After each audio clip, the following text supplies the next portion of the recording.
Atento a la historia que te voy a contar. Mediados del siglo XVIII, el terror se apoderó de la región de Gévaudan, en el sur de Francia.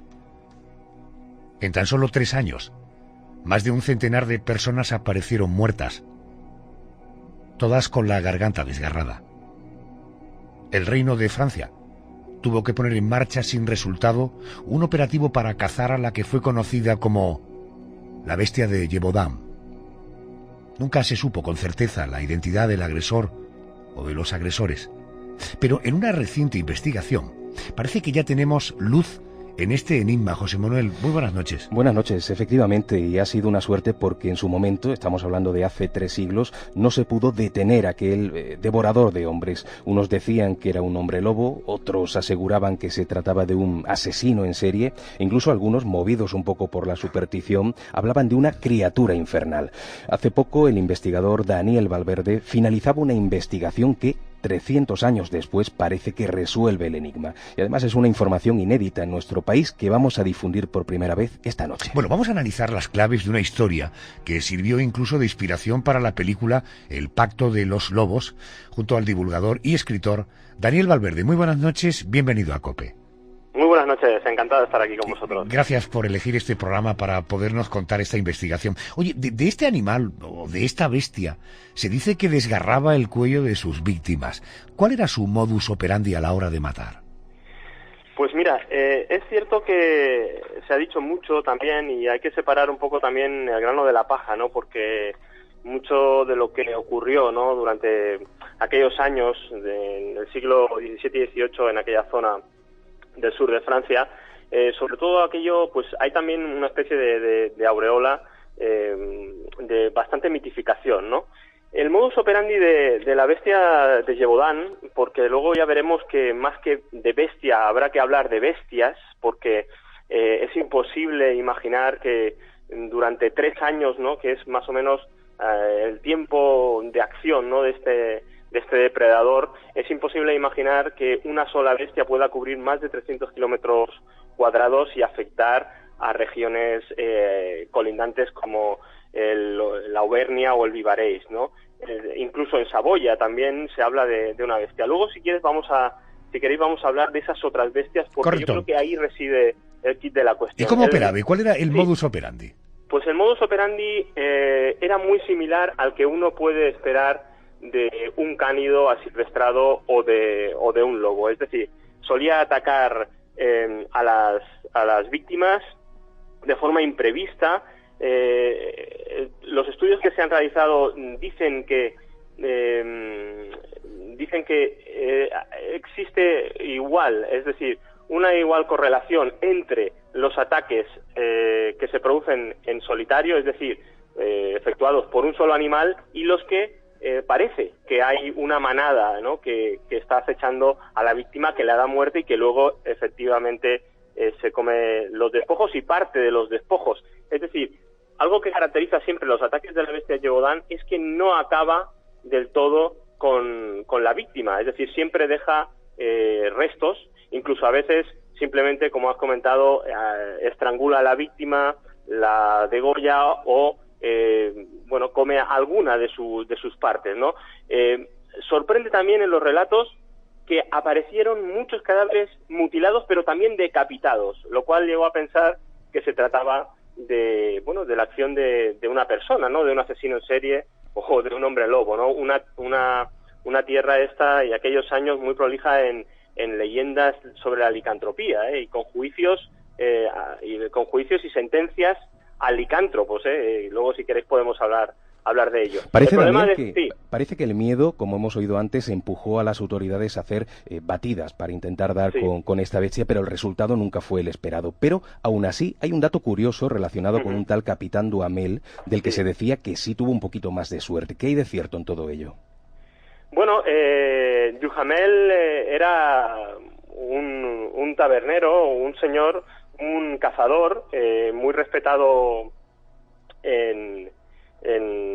pues allí en la zona, y este hombre es curioso porque él es avisado, ¿no?, de que hay una bestia que anda suelta por allí, y curiosamente él aparece de forma triunfal una vez, aparece con lo que él afirma que se trata de la bestia de Gévaudan.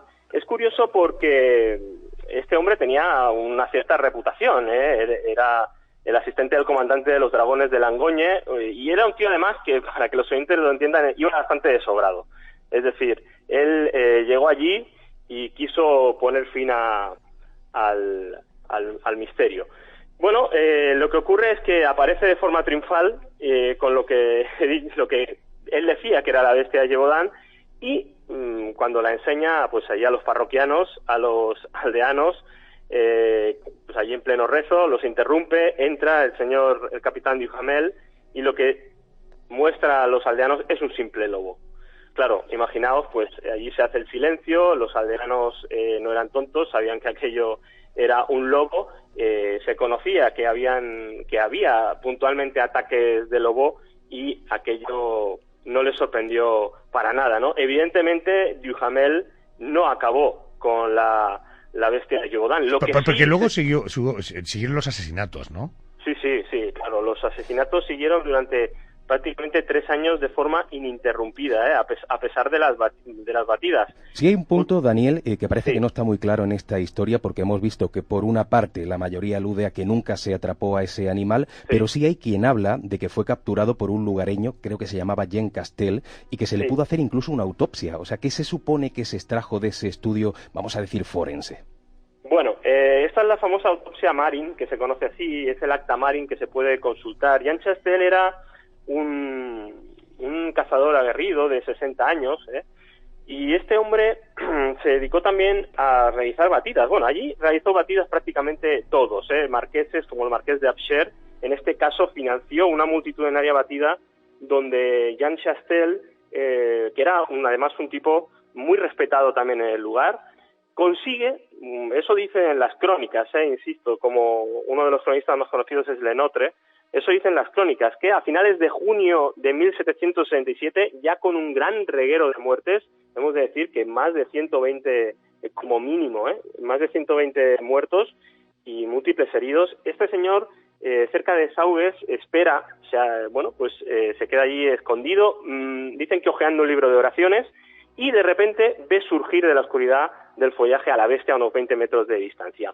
Lo que le llama la atención, dice, es que la bestia le mira como miraría un púgil antes del combate, ¿no? Al otro, lo mira, lo reta, y Chastel arma su fusil de un calibre 24 de la época y con templanza le dispara. Dicen que las balas que llevaba estaban hechas con un medallón fundido de la Virgen, y cuenta la leyenda también, y esto ya es leyenda, insisto, ya no es historia, cuenta la leyenda que eran balas de plata, de donde puede surgir luego ese mito de esa plata que acaba con los licántropos, ¿no? Con los hombres lobo. Bueno, resumiendo rápidamente, atrapan a la bestia, la llevan al castillo del marqués de Apcher, y allí parece que no se hace nada, se entierra con premura porque empieza a oler mucho, empieza a desprender un olor nauseabundo. Encuentran dentro de la bestia el hombro izquierdo digerido de una mujer joven, y lo que luego trasciende, porque parece que se había perdido la oportunidad de saber qué era realmente, es que allí, antes de ser inhumada, se le practica una autopsia express. Un tal Etienne Marin, que era el notario real de allí de Langeac, firma ese acta que, por fortuna, es de los pocos documentos que ha llegado íntegro a nuestros días. Lo que deja claro José Manuel es que se trata de un cánido, es decir, sin ningún género de duda se trata de un perro. Eso, un perro o un lobo. Eso hace descartar teorías más o menos calenturientas que nos hablaban de felinos, de asnos poseídos, de monstruos y quimeras. Es decir, nos habla de un cánido de un tamaño que más o menos aproximadamente sería de 1 metro, es decir, tampoco era aquel monstruo tan descomunal del que hablaban. Pelo rojizo, atravesado por unas rayas grandes y extremidades delanteras extremadamente poderosas. Por lo tanto, Daniel, por lo que estoy entendiendo, se puede concluir que la bestia no era realmente un ser extraño, sino que eran manadas de lobos, ¿no? Pero de lobos supongo que muy especiales, ¿no? Con una fuerza quizás superior a los lobos normales que conocemos. Claro, fíjate, lo que ocurre aquí en este caso, y es el error que yo antes te he comentado, es que muchas veces se ha intentado focalizar la atención sobre una bestia y convertirla en el responsable de todo lo que ocurrió en la zona, ¿no?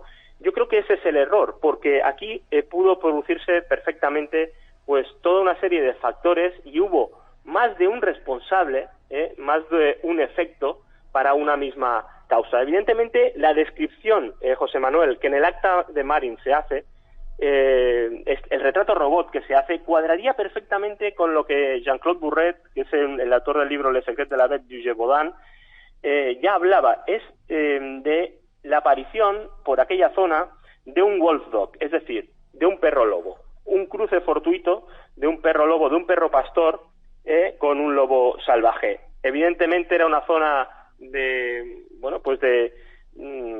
eminentemente que se dedicaba al ganado, con muchísimas vías pecuarias, y los perros pastores, en concreto, pudo haber sido un mastín español o un dogo de Burdeos, que tienen ese pelo rojizo y además posee esa mancha en forma de corazón en el pecho, blanquecina, que muchos de las víctimas describían. Por lo tanto, estábamos hablando de un híbrido que además estaría potenciado por el vigorismo, es decir, un factor que se da en algunos híbridos y que potencia tanto la fuerza como la agresividad y lo transformaría realmente integrado en una manada, ya sea de canes asilvestrados o de propios lobos, lo hubiera transformado realmente en una máquina de matar. Bueno, pues ahí tienes. Pronto veremos publicada esta investigación. Daniel, gracias por atendernos. Un abrazo fuerte y buenas noches. Muchísimas gracias. Gracias. ¿Qué precio tiene el cielo?